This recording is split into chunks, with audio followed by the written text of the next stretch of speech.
Assalamualaikum warahmatullahi wabarakatuh. Halo semuanya, perkenalkan nama saya Kayla Rahma Eka Putri dari kelas 12/4. Di sini saya akan menjelaskan materi tentang teks prosedur kompleks bab 2 Bahasa Indonesia. Selamat menyaksikan semuanya, semoga penjelasan dari saya dapat dipahami dan bermanfaat bagi kita semua. Mengenal instruksi dalam teks prosedur kompleks. Kegiatan wirausaha memerlukan prosedur, arahan, dan petunjuk yang tepat agar berjalan lancar, terencana, dan terukur. Instruksi-instruksi ini dapat ditemukan dalam teks prosedur kompleks.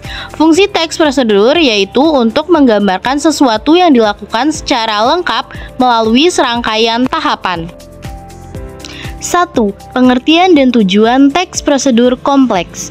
Teks prosedur kompleks merupakan teks yang berisi langkah-langkah yang harus ditempuh untuk mencapai tujuan yang diinginkan dan terdapat penjelasan atau keterangan dalam langkah tersebut. Teks prosedur kompleks ditulis dengan tujuan untuk menunjukkan atau menjelaskan cara mengerjakan sesuatu dengan langkah-langkah yang urut. 2. Ciri-ciri teks prosedur kompleks. Ciri teks prosedur kompleks adalah sebagai berikut. 1. Berisi langkah-langkah atau tahapan. Langkah berkelanjutan dengan penjelasan. 2. Menggunakan syarat atau pilihan. 3. Disusun secara informatif. 4. Bersifat objektif, logis, aktual, akurat, dan universal. 5. Penjelasannya secara mendetail dan rinci. Struktur dan kaidah kebahasaan teks prosedur kompleks. 1. Struktur teks prosedur kompleks. Teks prosedur kompleks berisi atas beberapa bagian. A. Tujuan. Berisi tujuan pembuatan teks atau hasil akhir yang akan dicapai. B. Material. Berisi informasi tentang alat dan bahan yang akan digunakan. Bagian ini bersifat opsional. Tidak semua teks prosedur kompleks memilikinya.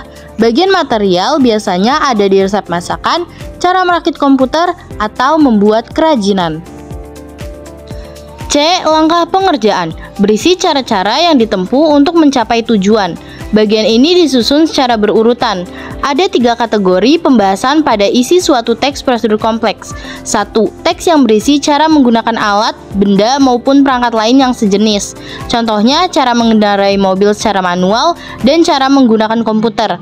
2. Teks yang berisi cara melakukan sesuatu aktivitas. Contohnya, cara efektif membaca buku, cara berolahraga ketika hujan, dan cara melamar pekerjaan. 3. Teks yang berisi kebiasaan atau sifat tertentu. Contohnya, cara menghilangkan kebosanan. D. Penegasan ulang atau penutup. Berupa kesimpulan atau sesuatu yang harus diperhatikan. Bagian ini bersifat opsional. Penegasan ulang berisi penjelasan harapan atau manfaat dari benda yang telah dibuat atau langkah-langkah yang telah dilakukan. 2. Kaidah kebahasaan teks prosedur kompleks. Teks prosedur kompleks menggunakan kalimat efektif agar mudah dipahami dan dilakukan oleh orang yang membutuhkan. Kaidah kebahasaan yang dominan dalam teks prosedur kompleks antara lain sebagai berikut. A. Kata kerja imperatif. Kata yang merupakan perintah, keharusan, atau larangan. Contohnya, ambil nomor antrian di loket, tunggu sampai mendapat panggilan dari petugas. B. Menggunakan kata teknis. Kata yang menunjukkan kekhasan topik teks prosedur kompleks. Contohnya, IKTP, surat pengantar RT RW, dan NIK atau nomor induk kependudukan. C. Menggunakan bilangan urutan atau angka yang menunjukkan urutan. D. Partisipan manusia secara umum. Manusia sebagai pihak yang berperan dalam teks. Contohnya, ambil nomor antrean di loket, tunggu sampai mendapat panggilan dari petugas. Ada 2 partisipan yang terlibat dalam kalimat tersebut. Pertama, orang yang mengambil nomor antrean di loket. Kedua, petugas yang akan memanggil orang yang mengambil nomor antrean tersebut. E. Menggunakan verbal material. Kata kerja yang menunjukkan aktivitas fisik yang dapat dilihat secara nyata. Contohnya, membaca, menulis, menari. Struktur kalimat verbal material, subjek atau aktor, ditambah verbal material, ditambah objek. F. Menggunakan verba tingkah laku. Kata kerja yang mengacu pada sikap yang dinyatakan dengan ungkapan verbal, bukan sikap mental yang tampak. Contohnya, Endah memahami materi sosialisasi kewirausahaan. G. Menggunakan konjungsi temporal dan konjungsi syarat. Konjungsi temporal merupakan kata penghubung yang menyatakan urutan waktu, menjelaskan hubungan waktu antara 2 hal atau peristiwa yang berbeda. Contohnya, lalu, selanjutnya, sebelumnya, sesudah, sejak, semenjak, setelah, itu, sampai, kemudian, hingga sering, awalnya, dan akhirnya. Menulis teks prosedur kompleks. 1. Menyajikan data di dalam teks. Teks prosedur kompleks akan lebih akurat dan lebih terpercaya apabila dilengkapi data. Data bermanfaat memperjelas informasi dan mendukung ide pokok teks.